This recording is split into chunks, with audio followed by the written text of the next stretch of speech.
If you love Harry Potter as much as I do, you've probably read it through a million times, but I guarantee there are still details that you've missed. In this video, I will talk to you about 5 wonderful details that you probably missed, but they're really cool when you notice them. Okay, so detail number 1 is that Harry and Ron have probably got the site. In fact, in the Goblet of Fire, when they're doing their divination homework, they end up predicting the entire event of the Triwizard Tournament. So in this passage, Harry and Ron are doing their divination homework and they're just coming up with ludicrous ways that they might get caused pain or get into trouble. Harry says first he'll be in danger of burns. Next up, Harry says he's going to lose a treasured possession. And finally, he mentions he will come off worse in a fight. Ron then also pitches in and suggests Harry also gets stabbed in the back by someone he thought was a friend. So Harry's first prediction was danger of burns, and then he faces a Hungarian horntail dragon in the first task. His second prediction is that he'll lose something valuable to him, and the whole second task is about something important from him being stolen by the Mer people, and he has to swim in the lake to get it back. And in his third prediction, Harry says he's going to come off worse in a fight. Now, I know Voldemort wanted to kill him,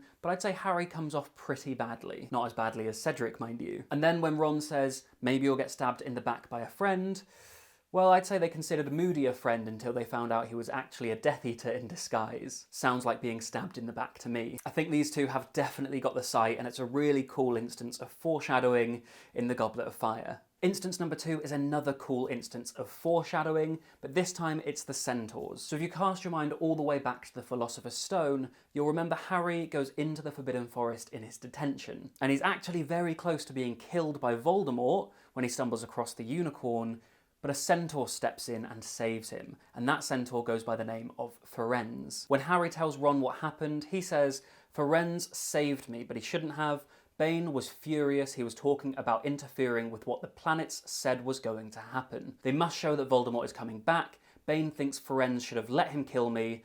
Suppose it's written in the stars." Fast forward a few years and Firenze becomes divination teacher, and he gives a bit more insight about how the centaurs read the stars as a way of predicting the future. He says that whilst the stars can tell you what's going to happen, it's very hard to use them to determine an exact time frame. Fast forward another couple of books, and Harry actually does go to the Forbidden Forest and is killed by Voldemort at the end of the Deathly Hallows. And he has to be killed for Voldemort to destroy the Horcrux and then be vulnerable enough to be killed. It's very likely that that is what they read in the stars, that Harry had to go into the forest and be killed by Voldemort in order to stop him once and for all. But because the stars aren't specific about time, it's very easy for the centaurs to have got confused between Harry going into the forest and almost being killed by Voldemort in his first year versus when Harry goes in and is killed by Voldemort in his 7th year. And another cool detail about this is that after Harry is killed by Voldemort, the centaurs, who had otherwise not been a part of the war,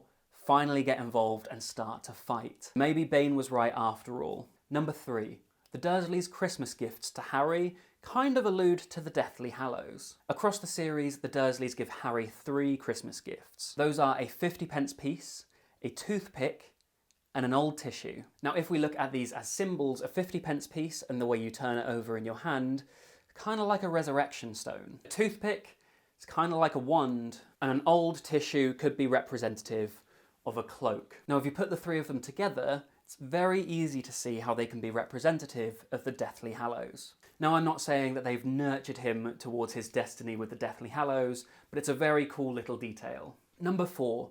The Rule of 13 dining together. In Harry's 3rd year, Dumbledore invites Professor Trelawney to join them for dinner, but she says no because she doesn't want to eat when there are 13 at the table. She says when 13 dine together, the first to rise will be the first to die. Now, what Professor Trelawney doesn't know is that when they do eat, Scabbers, or Peter Pettigrew, is also at the table, which means even without her, there are 13 dining together. Dumbledore ends up being the first to rise, and he also happens to be the first to die. Now, that's a cool little bit of trivia if it only happens the one time, but actually there are a couple of other instances where 13 dine together and the rule is consistent. At the beginning of the Order of the Phoenix, 13 dine together at Grimmauld Place, and the first to rise is Sirius, and we all know what happens to him later in the book. Equally, in the Deathly Hallows, after the Battle of the Seven Potters, 13 dine together at the Burrow, and the first to rise is Lupin when he decides to go and retrieve Moody's body. Now, we don't know the order of which people die in the Battle of Hogwarts, but there's a good chance that Lupin was the first. And our final cool little detail about the Harry Potter series is the symmetry of the books. Now, there are 7 books, and Goblet of Fire is a bit of a pivot point, so 1 and 7, 2 and 6, and 3 and 5 all have a lot of similarities. For example, if you compare the Philosopher's Stone and the Deathly Hallows, over here we have Hagrid bringing Harry to Privet Drive for the very first time in Sirius's motorbike, and over here we have Hagrid taking Harry from Privet Drive for the final time in Sirius's motorbike. In the Philosopher's Stone, Harry sees his parents in the Mirror of Erised, and in the Deathly Hallows he sees them when he turns the Resurrection Stone. And in both instances, Harry finds out he is wrong about Snape's allegiance. Similarly, if we compare the Chamber of Secrets and the Half-Blood Prince, we've got the Dursleys' house being visited by Dobby the House Elf, and the Dursleys' house being visited by Kreacher the House Elf. In both books, you've got Harry spying on the Malfoys at Borgin in Berks. In the Chamber of Secrets, students are being petrified and Harry suspects Malfoy is behind it.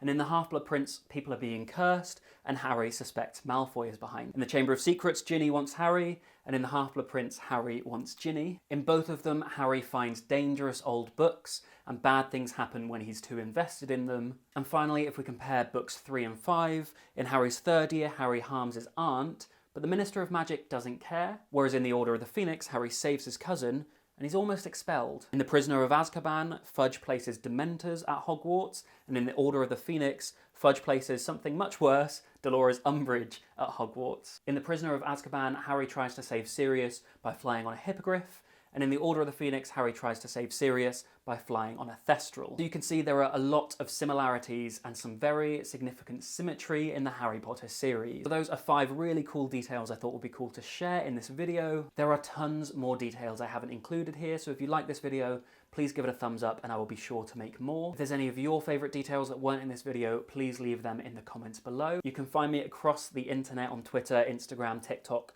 Twitch, all sorts. The links to those things will be in the description. If you haven't already, please consider subscribing, and I'll see you next time. Thanks for watching.